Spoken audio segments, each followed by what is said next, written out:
Welcome to the Epcotian Adventure, a podcast where we talk about all things Disney, but we're Epcot-centered. including tips and tricks, festivals and favorites, and the very latest in our rankings and reviews. But we're still old enough to remember when the closest thing we knew to Sanaa was Sanaa. This is episode 116, our review of Sanaa at Disney's Animal Kingdom Lodge. Or, let's be honest, folks, this is all about the bread service. So now, please remain seated, keeping your hands, arms, feet, and legs inside the podcast as we embark on our Epcotian adventure.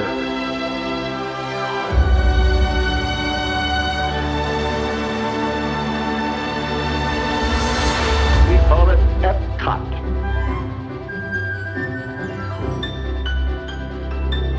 Howdy, folks, and welcome to episode 116 of the Epcotian Adventure. I'm Rod. And I'm Sue. And as we said before, we just got back from Disney World, and this is the first of many that we're going to talk about in the next couple weeks.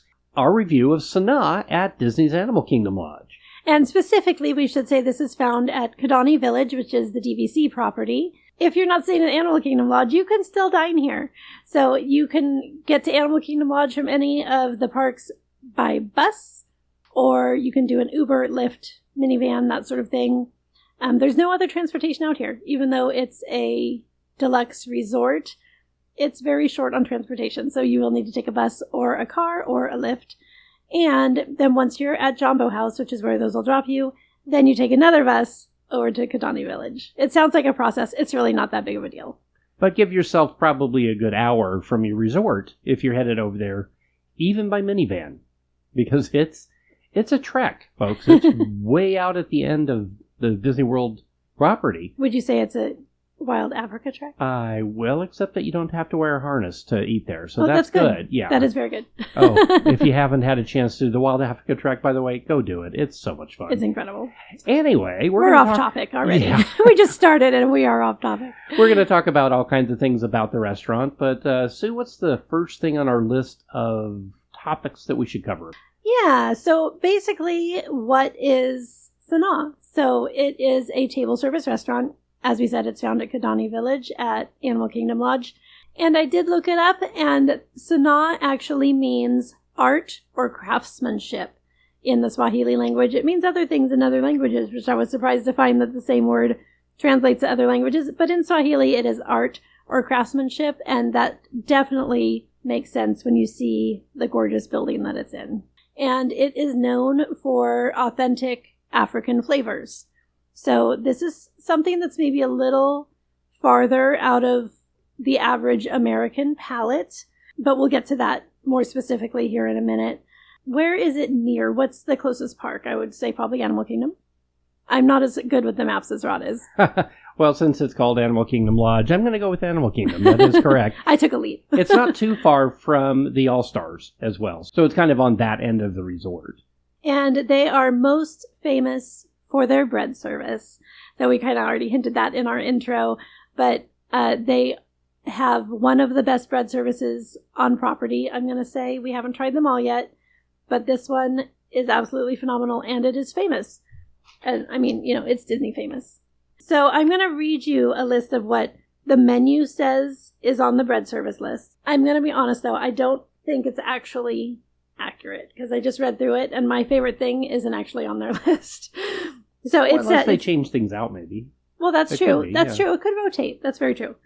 On the menu, it lists it as an Indian-style bread service. It is the very first appetizer listed because literally everybody who goes to Sanaa gets this. It is $22 and very shareable also, I should say. So you're going to get 5 different kinds of bread. And this is going to be a traditional naan, a garlic ginger naan, a spiced naan, which, by the way, is not spicy. It just has spices. An onion kulcha, and a paneer partha. And I don't know what those two are, but all of the bread was delicious. Yeah. I'll just say that. There was not a bad piece of starch among the lots. And if you're not familiar with naan, it is a flatbread. It is very soft and chewy. It's got those really delicious little air holes in it that give it such a neat texture. I am a big fan of naan, and my favorite was the garlic ginger naan. One thing to note is the bread service is also available in the lounge at Sanaa, so if you don't want to do a full lunch or full dinner, you can get it right there in the lounge. You can also get it to go from the lounge. So if you want to take it back to your room at the end of the night, it would make a great thing to nibble on while you're watching fireworks on the TV or whatever you're doing. It would be a great munch for later. So along with all of those 5 styles of bread, you are going to get 9 different accompaniments to dip in. Is it 9? No, it's an even number because they were listed. They're 8. 8. There's 8. I'm going to post a picture. You'll see. So it lists them as cucumber raita, which is a nice, cool, creamy one that will take the spice out of anything. If you are spice averse, stick to this end. Roasted red pepper hummus, mango chutney, tomato date jam, tamarind chutney, coriander chutney, garlic pickle, red chili sambal, and spicy jalapeno lime pickle. And that sambal is where you're going to get the spice. Yeah, that was hot. But my favorite one on the list is not on the list. It was, I don't know exactly what it was called, but it was very heavy on the garlic. It was like a garlic jam, and it was absolutely delicious. It was very herbaceous, very, very garlicky, and it went so well with that garlic ginger naan. So you have to be a fan of garlic, obviously, to like that particular one. But the beautiful thing is that there is something literally for every palate on here. There's something spicy, there's something nice and cool, there's something that's fruity. It's got everything. So definitely get the bread service when you go to Sanaa. So one thing to note about Sanaa is that for breakfast, it's actually a quick service restaurant, since Kidani Village doesn't really have a traditional walk-up like Captain Cook's would be over at Polly or the Mara over at Jumbo House at Animal Kingdom Lodge. They turn into a quick service with breakfast sandwiches and scrambled eggs and the usual things. But for lunch and dinner, it is a sit-down restaurant, and reservations are recommended. However, because this one is so far away from the rest of the resort, basically, and has such kind of a wild menu for most people, it's an easy one to get a reservation for or on the walk-up list. Easier to get a reservation for, because it does fill up. One of the reasons it fills up is because it is on the Sunset Savannah at Animal Kingdom Lodge. So during the daytime, and this is one of the things to note, if you do want to have a window seat and you do want to focus on the views of the animals, they are right there outside the window. But at nighttime, you're not going to see them because it's dark. So all you're going to see is the reflection of the lights of the restaurant inside the window. So yes. Yeah. So now, if you want to see your own reflection, this is great. But otherwise, go during the day. Like Jumbo House, though, it does have a walkout area, so don't miss that. Even after dark, you can walk out and kind of see the reflections of some animals. And they come right up close. We walked out there while we were waiting for our table, as well as after dinner. And even at night, like you said, we were still able to see the animals that came up close. We saw giraffes and ostriches that came right up to us. I mean, you can't like reach out and pet them or feed them. You are protected. Or they are protected. How do we look at that? Probably they are protected. There are no poachers anymore. Yes, we are all safe. But it is a beautiful setting. It is a gorgeous place to just go and chill in a quiet atmosphere. I don't know. To me, there's just something so majestic, humbling. Peaceful. Yeah. About watching the animals out on the savannah. It's just something not to be missed. During the day, though, they do have lunch. And you have the same menu as you do for lunch and dinner, like you do at a lot of restaurants. Except at lunch, they have this amazing burger that you can only get at lunch. I've been dying to try this burger, but we went for dinner. And then at dinner, it swaps out for a steak. So everything else on the menu, including the bread service, is there from lunch and dinner. So just something to note if you want, or if you have kids that want to see animals. Go to lunch. It's going to be easier to get reservations for. Granted, it is further away, but if you're at Animal Kingdom anyway, it's just a bus ride away. So, or if you're there in the summertime and do want to do an earlier dinner reservation, take a look at the weather app in your phone and see what time the sun is going to set that day so that you do have a chance to see the animals before the sun goes down. So let's take a little look at the menu. It is kind of a limited menu in that there aren't a lot of extraneous Americanized dishes. So it's not somewhere that you're going to find a salad. You will find a burger. At lunch. At lunch, yes. But you're not going to find a Caesar salad. You're not going to find spaghetti. You're not going to find chicken strips. These things are not on the menu. So definitely take a look before you make a reservation to make sure that there's going to be something that you want to try. And, again, I'm going to encourage you to just go out on a limb and try something. I hear so many people who say, oh my gosh, I'd be afraid to order that. What if I don't like it? And you know what? If you have used $30 and you got something that you didn't like, then you've had an experience that you're not going to have somewhere else. And if you have to go grab some chicken strips at the at the quick service on your way out, then do it. But and share it with friends. Yeah, where Just else are you going to have it? an experience like this? Yeah, and you make it an appetizer for the table. Yeah, there you go. Hey, everybody try this. I don't like it. So don't be afraid to go out on a limb. The worst that's going to happen is you're going to waste a little bit of money, but for an experience that you're not going to have anywhere else, when you could just be ordering chicken strips over and over, go out on a limb, stretch yourself. This is a great way to try stuff. So their main menu, like I said, at lunch has a hamburger. It has, let me talk about that hamburger. It has goat cheese and peppadew on it, which is, we have to go get this burger sometime. Just for that, yeah. They have a grilled lamb loin. They have peri-peri, which is their fish. And then they do a vegetable curry. They also are, though, known for the how do you say that? Pojiji? I had to look it up. It's Potjie. Potjie. And it is pronounced Poiki. I was not even close. Not even close. Poiki. That sounds like something that Pinky would have said. What?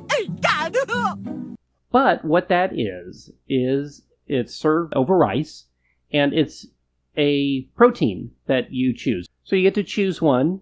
They have a seafood curry. They have a butter chicken, which is, I think, probably their most popular. A braised beef, and a pork vindaloo, which I just love to say. Vindaloo. Then you can choose from the vegetable side or the plant-based side, and they do a rajma masala, chickpea wat, a sukuma wiki, which is collard greens, yeah, and which is the one I chose, and it was fantastic. And a lentil dal. Don't ask me what all of those are. The one I know is the sukuma wiki, and it was literally collard greens. It had tomatoes and onion. If you like collard greens, this is one of the best collard greens you've probably ever had. It was really yummy with the stewed beef. And if you haven't tried them, this is a great way to do it because it is really well. Collard greens can be done well or they can be done not so well. And these were done really, really well. Nice thing is you're in the South, so they know how to do collard greens. Our friend John had the same thing, but with the pork vindaloo, and he said it's one of the best things he's had on that menu. So I don't think you can go wrong with any of the combinations. And our friend Em said she always gets the butter chicken and the lentil dal and loves that combination. I got the butter chicken and the chickpea wat, and I would absolutely do it again. The chickpeas had a slight sweetness to them, like a natural sweetness, but there was also some really nice spices in there. Not spicy again, but spices that you don't expect. As an American palate, we're not used to having things like cinnamon with proteins. And it's very common in this part of the world to mix those two. So you have the cinnamon and the coriander that we're used to having as fall autumnal spices, like with pumpkin pie. And in this part of the world, in Africa, Morocco, all in that area, it's very common to have that with chicken. So I did the butter chicken and the chickpea wat, and it had all those lovely spices in there. It was absolutely delicious. And then it's all brought together by that basmati rice. And I just love the idea of this. You choose one for the journey, one from the harvest, and it just creates this whole sensory meal. Now, they are served in little silver dishes, and you get a plate that they're served on. Now, when you're trying cuisine from another part of the world that you are not familiar with, ask questions, because you're not supposed to know what all of these things are. You don't know what all these things taste like. You don't know what to do with them or how they are traditionally eaten. Ask questions. The servers are more than happy to help you out. And we learned that you have the rice on your plate and then you dump the two bowls onto the rice. And you create one dish out of these on your plate. And it was so delicious, and it was really good, again, with some of that garlic naan from the bread service. So you almost make it like a finger food, if that makes sense. Anyway, highly recommend. I loved it. I would definitely do that dish again. But I was stuck between that and the vegetable curry with shrimp, so maybe next time I'll try that. I don't know. We should also note that there is a kids menu available, so if you are bringing kids who are not going to be interested in any of those things we just talked about, they do have a kids menu, but it's not typical, I'm going to say. They do have butter chicken for the kids. They have a fish of the day for the kids, but they can also get a cheese pizza or a grilled cheese. And then on the side, they can have the rice, seasonal vegetables, mac and cheese, fruit cup, and there's a dessert for the kids called Timon's Grubs, which is like a dirt cake kind of thing.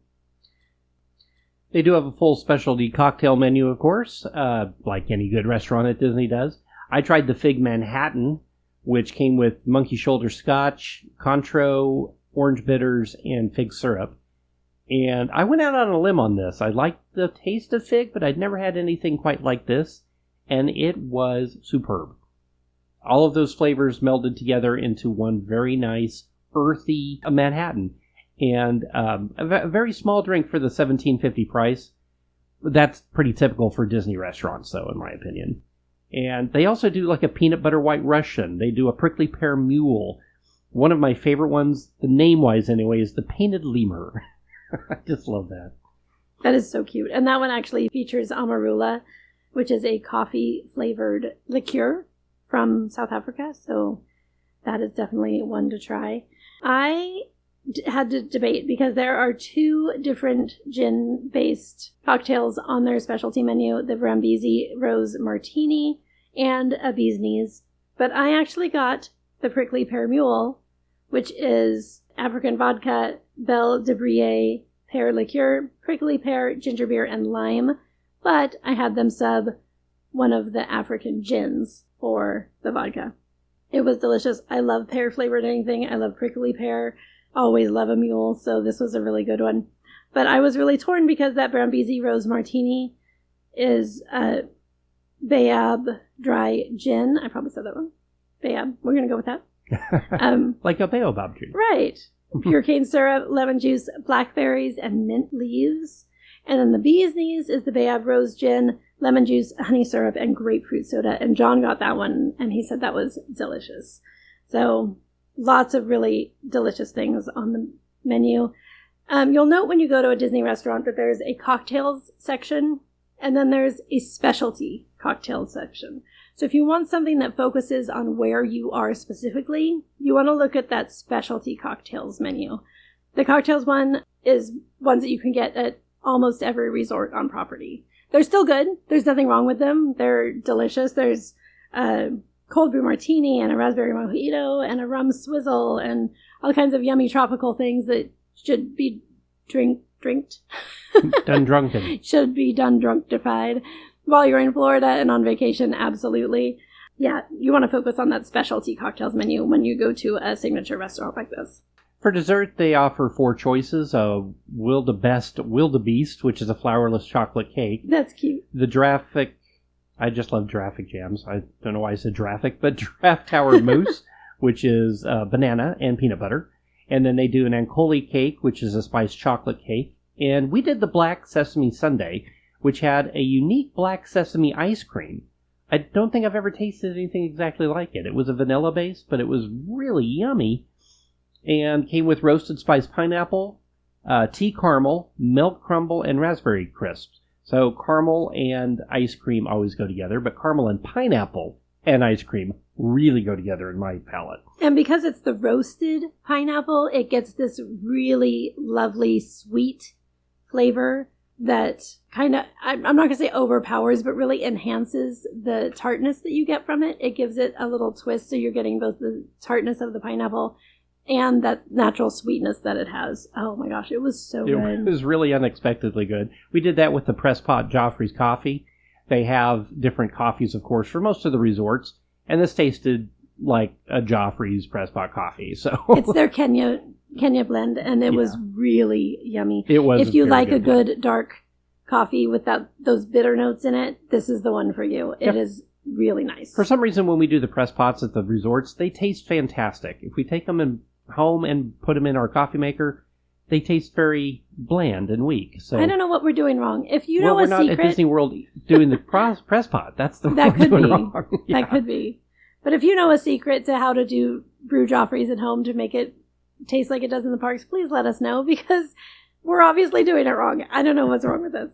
So let's just talk about logistics, like hours, because we did talk about them being open for breakfast, but we didn't really specify when that is, because they do have some interesting hours. So for breakfast, they're open from 7:30 a.m. to 11 a.m. And remember, it is quick service, so there's no reservations for breakfast here at this location. And it is going to be just more of the traditional breakfast flavor that you're used to. 11:30 to 3 p.m. they do their lunch. They are closed for 2 hours, then reopen at 5, and they're open until 9:30 p.m. for dinner service. So note that if you want to do an early dinner, early means 5 p.m. I know some restaurants will open as early as 3 or 4 for dinner. Not here. And let's just talk a little bit about the vibes of the restaurant. It doesn't look fancy. It's not a fancy, you're not going to GCO. This is a lot more accessible, a lot more family friendly, casual. I've been at the parks all day friendly, but it's still nice. It's quieter too than a lot of the restaurants. Agreed. GCO can get a little bleed over from BOMA, which is always loud. Sanaa felt very subdued. It was very kind of nice change of pace for a sit-down restaurant. Yes, this was our first time meeting up with our friends who were out there, and we were able to have a really nice conversation at the table with the 4 of us without having to scream over children or music or some sort of live entertainment. Like there wasn't a lot of competition noise-wise, so it made for a really nice conversation. And because the food that we ordered came in those little silver pots, basically, the food service was very quick. Yeah, good point, yes. Also, sort of a vibe check thing, one of the reasons that you go to this restaurant are for those giant picture windows. So we definitely recommend going either for an earlier dinner slot or a lunch reservation so that you can take advantage of those savanna views. They are not to be missed. You're going to see, I wrote down some of the animals that we saw. We saw giraffes, we saw kudu, we saw oryx, we saw okapi, we saw ostriches, we saw cranes. Again, this is on the Sunset Savanna. There are 5 different savannas. This is the big one. And it was just unbeatable. You can't beat views of a savanna with live animals. It felt like no being on a competition. cruise again, yeah. Yeah. Because of just how different it felt. So as we said, we did have a reservation. Ours was for earlier. We had, I believe it was 6:30. Is that right? Yeah, 6:30, yeah. And we did have to wait a little bit. We checked in and still had a little bit of a wait, even with a reservation. So that was actually a good thing because we got to step out onto the Savannah View Terrace and look at the animals for a little bit. And we probably waited, 5-10 minutes? Yeah, note that is very typical. If you have a reservation for a Disney restaurant at Downtown Disney or at the theme parks or at the resorts, the time that you have your reservation for does not guarantee you seating at that time. We've waited anywhere from 5 to 45 minutes after our reservation, depending on where you're at. So just note that. Sanaa got us right in, though, which was really nice. That was very nice. Unexpected, actually. I do also want to note that they do accept the Disney dining plan and the Disney quick service dining plan. So make sure that you are checking that out if you are someone who likes to use those. We aren't dining plan folks, so... Yeah, note that quick service availability is only for breakfast. Right. Whereas if you go for lunch or dinner, it is a sit-down restaurant part of the dining plan. Right. That's good to note. Thank you. The service was impeccable. She was absolutely phenomenal. I'm going to be honest with you, we were really, really good about noting cast member names in the moment so that we could leave cast member compliments in the app. But we weren't great at writing down the names, so I don't know who our server was, but she was great, and we did leave her a cast compliment. So thank you, anonymous female cast member at Sanaa. You were very good.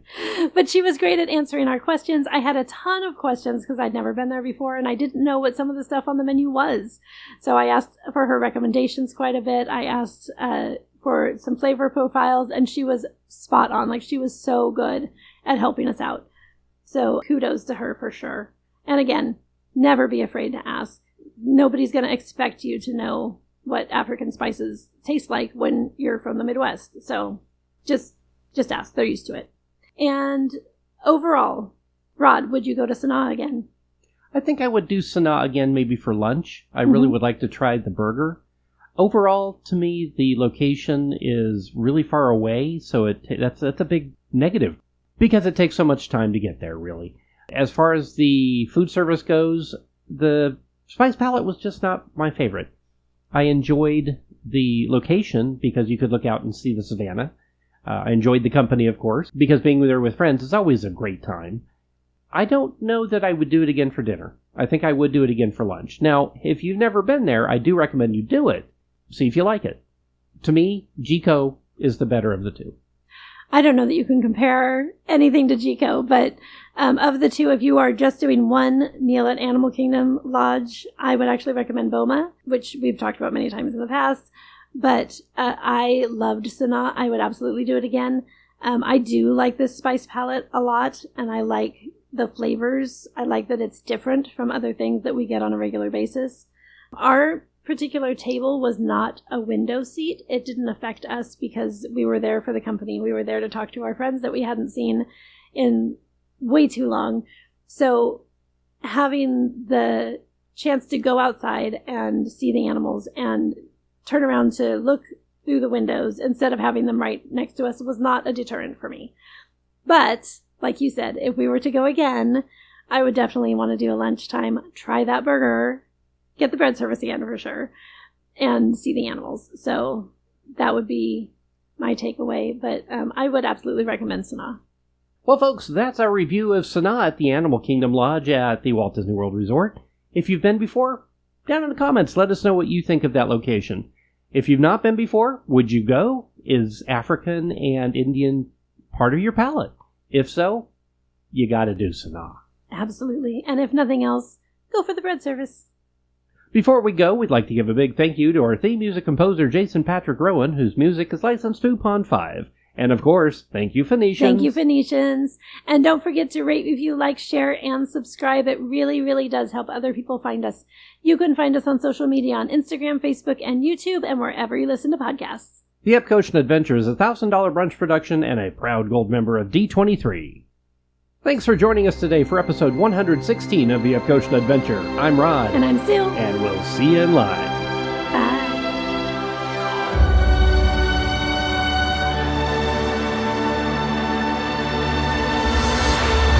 Thank the Phoenicians.